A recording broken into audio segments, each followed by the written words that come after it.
اس کے بعد ایک اور جو سوال مجھ سے کیا گیا ہے وہ یہ ہے کہ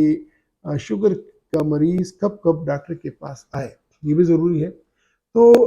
اس سلسلے میں یہ کہنا چاہوں گا کہ اس میں دو طرح کی وزٹس ہوتی ہیں۔ ایک تو یہ کہ آپ کے روٹین فالو اپ سے وزٹ ہوتے ہیں، اور وہ اگر آپ کا شوگر بالکل کنٹرول جا رہا ہے، آپ کا کوئی اور مسئلہ نہیں ہے، تو پھر آپ 3-4 مہینے بعد ڈاکٹر کے پاس آئیں گے۔ وہ آپ کا معائنہ کرے گا، آپ کو بلڈ پریشر چیک کرے گا، آپ کو شوگر وغیرہ چیک کرے گا، آپ سے پوچھے گا کہ آپ کو کوئی مسئلہ تو نہیں ہے، آپ کا ایگزامینیشن کرے گا، پاؤں وغیرہ چیک کرے گا، یورین کا ٹیسٹ کرے گا۔ اس کے بعد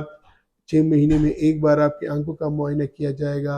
اور سال میں ایک بار آپ کی ECG وغیرہ یہ کیا جاتا ہے، تاکہ پتہ چلے کہ شوگر نے آپ کو کوئی مضر اثرات تو نہیں ڈالے۔ لیکن کبھی کبھار ایسا بھی ہوتا ہے کہ آپ کو کوئی ایمرجنسی ہو، یعنی شوگر ریلیٹڈ کوئی ایسی علامت ہو کہ جو اس وجہ سے آپ اپنے اپوائنٹمنٹ سے پہلے ڈاکٹر کے پاس آئیں گے۔ وہ کون سی کنڈیشنز ہو سکتی ہیں؟ خدا نخواستہ اگر آپ کو غنودگی یا بے ہوشی چھانے لگے، یا آپ انسولین پہ ہیں اور انسولین لے رہے ہیں، اور آپ انسولین لینے کے بعد آپ کو پسینے وغیرہ آتے رہوں، اور آپ کو شک ہو سکتا ہے کہ میرا شوگر نیچے جا رہا ہے، پھر آپ ڈاکٹر کے پاس آئیں۔ اگر خدا نخواستہ آپ کی نظر میں آپ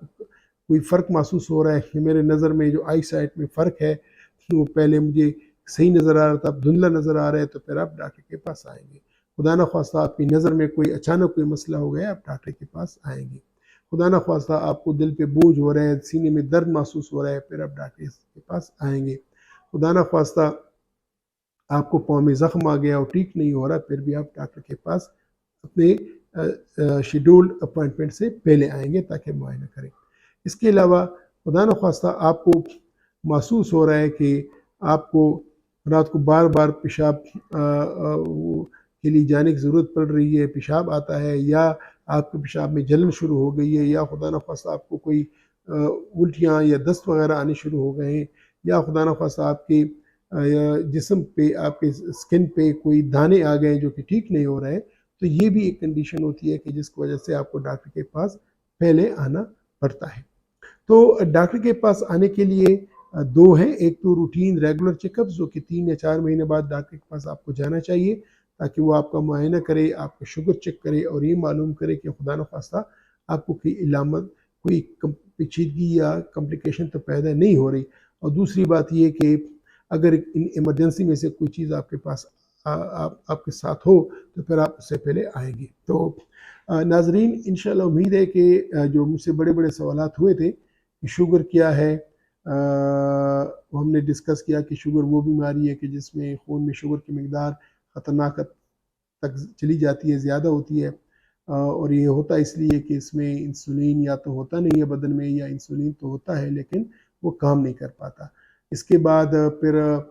کہ شوگر کی کیا کیا پیچیدگیاں ہیں، وہ بھی میں نے کہا کہ اگر اوپر سے شروع کرتے ہیں تو فالج، آنکھوں کا مسئلہ ہونا،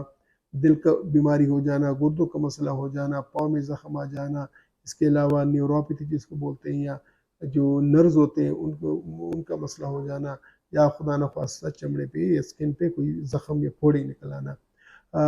شوگر کا علاج کیسے ممکن ہے؟ تیسرا سوال تھا۔ اس کا جواب یہ ہے کہ سب سے پہلے آپ نے تو پرہیز کرنی ہے، اس کے بعد آپ نے ریگولر واک کرنی ہے، اور یا ڈاکٹر صاحب نے آپ کو گولیاں لکھی ہوں گی، یا گولیاں اور انجیکشن دونوں لکھے ہوں گے، یا پھر صرف انجیکشن لکھے ہوں گے، تو ان کے ذریعے سے ان کا علاج ہے۔ ٹارگٹ یہ ہے کہ 3 چیزیں ہوتی ہیں۔ ایک تو آپ کا وہ 3-4 مہینے کا جو ٹیسٹ ہوتا ہے جس کو HbA1c بولتے ہیں، وہ آپ کا 7% سے زیادہ ہو،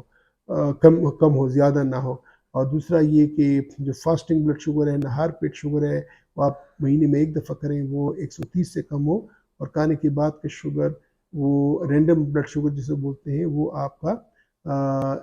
180 ملی گرام سے کم ہو۔ اور ڈاکٹر کے پاس آپ کو کب جانا چاہیے؟ ایک تو ایک روٹین چیک اپ ہوتا ہے جو ڈاکٹر آپ کو بتائے گا، ہر 3-4 مہینے بعد جائیں، وہ روٹین چیک اپ ہوتا ہے۔ اور اگر خدا نخواستہ کوئی ایسی پیچیدگی ہو جو کہ روٹین میں آپ کو ہٹ کے آپ کو کوئی مسئلہ ہو جائے، تو اس کے لیے بھی آپ ڈاکٹر کے پاس جائیں کہ پتہ چلے کہ آیا یہ مسئلہ تو آپ کے شوگر سے ریلیٹڈ نہیں ہے۔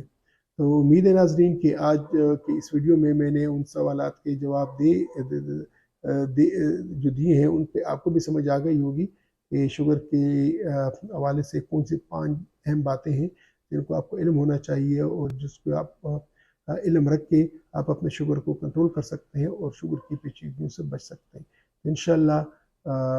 ایک اور ویڈیو میں ملیں گے جس پہ مجھے بلڈ پریشر پہ میں آپ کو کچھ باتیں کروں گا جو مختلف میرے پیشنٹس نے اور میرے یار دوستوں نے جس پہ سوالات کیے، تو اس کو سوالات کو بھی انشاءاللہ میں ایک اور ویڈیو میں جو اس کا جواب دوں گا۔ اور یہ میرا وعدہ ہے کہ انشاءاللہ شوگر کی پرہیز کے بارے میں اور شوگر کے ان دوائیوں کے بارے میں تفصیلاً ایک علیحدہ ویڈیو بناؤں گا اور انشاءاللہ آپ سے شیئر کروں گا۔ اس وقت تک خدا حافظ، اپنا خیال رکھیے گا۔ اگر آپ شوگر کے مریض ہیں تو میرے ان 5 باتوں کا خاص طور پہ اپنا خیال رکھیں۔ خدا حافظ۔